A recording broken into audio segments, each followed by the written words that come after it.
Growing up in Philadelphia, Jill Scott was raised by her mother and grandmother in a home rooted in strength, love, and resilience.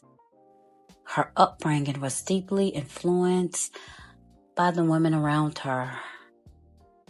Women who worked hard, who nurtured, and who instilled values that would later shape her voice and her artistry. From an early age, Jill was surrounded by culture, community, and expression. And that environment played a major role in how she saw the world.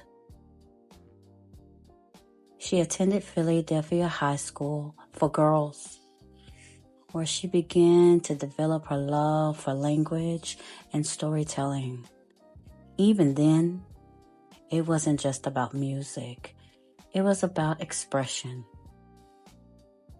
Before stepping into music, Jill explored different paths, including studying education at Temple University.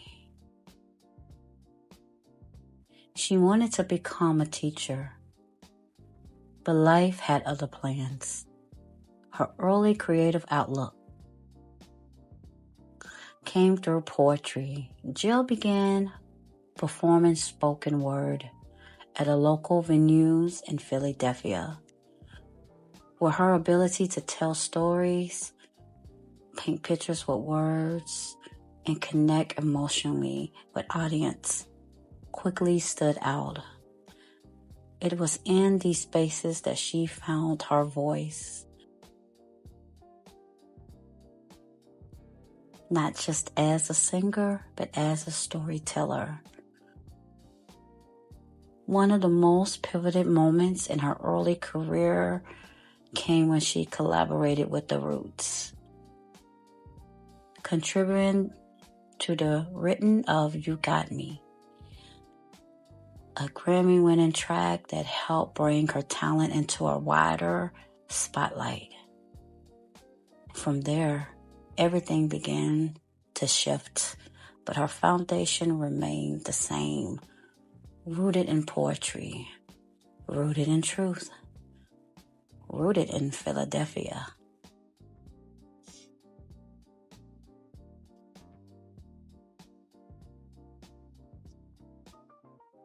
There was something about the way Jill Scott expressed herself. It wasn't just poetry, it was a feeling. It was truth, it was lived experiences. And that truth didn't go unnoticed. Her words, her presence, and her storytelling began to reach beyond small rooms and open mic stages, leading her into a space where poetry and music would collide. Her collaborations with The Roots opened the door, bringing her voice to a wider audience and marking the beginning of something bigger. And from that moment, Jill Scott wasn't just a poet anymore. She was becoming an artist. That journey would lead to the release of her debut album, Who is Jill Scott?